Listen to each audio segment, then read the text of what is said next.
بسم اللہ الرحمن الرحیم۔ السلام علیکم ورحمۃ اللہ وبرکاتہ۔ الحمد للہ وکفی وسلام علی عبادہ الذین اصطفی، اما بعد۔ حاضرین و ناظرین، یہ درس نمبر 1536 ہے اور آج سورۃ القصص کی 3 آیتوں کی تلاوت اور تشریح کی جائے گی، آیت نمبر 20، 21 اور 22۔ چلیے سب سے پہلے ہم ان 3 آیتوں کی تلاوت کرتے ہیں، لفظی ترجمے اور ترجمے کے بعد تشریح کرتے ہیں۔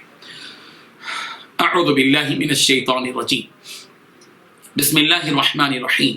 وجاء رجل من اقصى المدینة يسعى قال یا موسیٰ ان الملأ يأتمرون بك ليقتلوك فاخرج انی لك من الناصحین فخرج منها خائفا يترقب قال رب نجنی من القوم الظالمین ولما توجه تلقاء مدین قال عسى ربی ان يهدینی سواء السبیل۔ صدق اللہ العظیم۔ لفظی ترجمہ یوں ہے، وجاء اور آیا، رجل ایک آدمی، من اقصى المدینہ شہر کے آخری کنارے سے، یسعى دوڑتے ہوئے، قال اس شخص نے کہا، یا موسیٰ اے موسیٰ، ان الملأ بے شک فرعونی سردار، یأتمرون مشورے کر رہے ہیں، بکا تمہارے خلاف، لیقتلوک تاکہ وہ تمہیں قتل کر دے، فخرج چنانچہ آپ نکل جائیے، انی بلا شبہ میں، لکا من الناصحین تمہارے خیر خواہوں میں سے ہوں۔ فخرج پھر وہ حضرت موسیٰ علیہ السلام نکلے، منہا اس سے، خائفا ڈرتے سہمتے، یترقب انتظار کرتے، قال اس شخص نے کہا، حضرت موسیٰ علیہ السلام نے کہا، ربی اے میرے پروردگار، نجنی تو مجھے نجات دے، من القوم الظالمین ظالم قوم سے، ولما اور جب توجہ وہ متوجہ ہوئے، تلقاء مدین مدین کی طرف، قال تو اس نے کہا، عسا امید ہے، ربی میرا رب، ان یہدینی کہ وہ مجھے ہدایت دے، سواء السبیل سیدھے راستے کی۔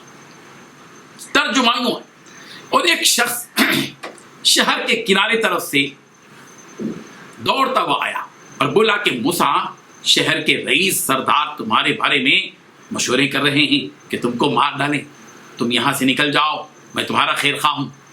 حضرت موسیٰ علیہ السلام وہاں سے ڈرتے ڈرتے نکل کھڑے ہوئے کہ دیکھیں کیا ہوتا ہے، اور دعا کرنے لگے کہ اللہ مجھے ظالم لوگوں سے نجات دے، اور جب مدین کی طرف رخ کیا تو کہنے لگے کہ مجھے امید ہے کہ میرا رب مجھے سیدھا راستہ بتلائے۔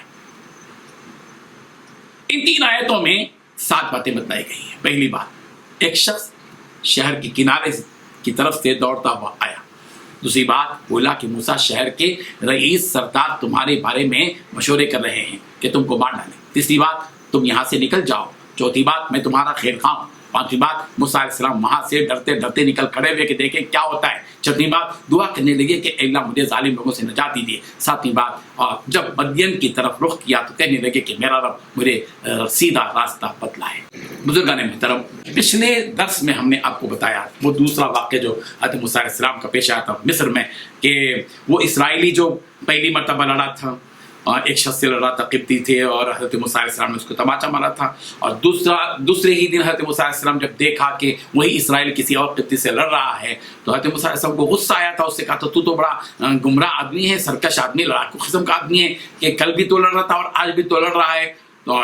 لیکن حضرت موسیٰ علیہ السلام پکڑنا اسی کو چاہ رہے تھے جو قبطی تھا، دوسرا جو اس سے لڑ رہا تھا، لیکن وہ سمجھا اسرائیلی کہ آج تو میرا ہی کام تمام کر دیں گے موسیٰ، اس لیے وہ راز فاش کر دیا کہ تم تو جیسے کل تم نے ایک قبطی کو قتل کیا تھا، ایسے معلوم ہو رہا ہے کہ آج تم مجھے قتل کر دیں گے، تم تو زبردستی یہاں ظلم مچائے پھر رہے ہو، تم کوئی اصلاح نہیں چاہتے۔ اسرائیل کے اس کہنے کی وجہ سے ظاہر ہے کہ راز فاش ہو گیا تھا، اور یہ راز جو ہے کوئی شخص جا کر فرعونیوں تک پہنچا چکا تھا، اور وہ ایک شخص جو ہے اس کو پتا چلا کہ جو فرعونی تک یہ بات پہنچ گئی تھی حضرت موسیٰ علیہ السلام کے قتل کی، کہ انہوں نے ہی قتل کیا ہے، تو اور وہ لوگ مشورہ کرنے لگے کہ ان کو گرفتاری کا وارنٹ جاری کرنا چاہیے۔ یہ بات ہو رہی تھی کہ موسیٰ کو گرفتار کیا جائے، اور سلطنت کی طرف سے آرڈر ہو رہا ہے۔ ان میں ایک آدمی تھا جو بڑا خیر خواہ تھا حضرت موسیٰ علیہ السلام کا، اندر سے وہ دوڑتے ہوئے آیا، شہر کے کنارے سے دوڑتے دوڑتے آ کر حضرت موسیٰ علیہ السلام سے ہمدردانہ انداز میں کہا کہ دیکھو لوگ بڑے بڑے جو سردار ہیں وہ تمہارے خلاف مشورے کر رہے ہیں اور تم کو قتل کرنا چاہتے ہیں، اس لیے میں تمہارا جو ہے خیر خواہ آدمی ہوں، میرا مشورہ یہ ہے کہ تم یہاں سے مصر سے نکل جاؤ، کہیں اور چلے جاؤ۔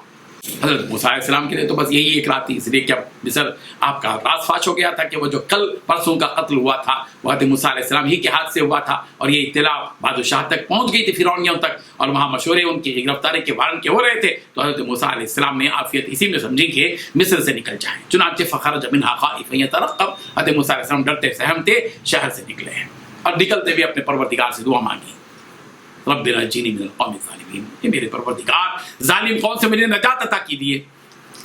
ہر مصیبت کے وقت میں بھی ہر بندے کو چاہیے کہ اپنے پروردگار کو پکارے.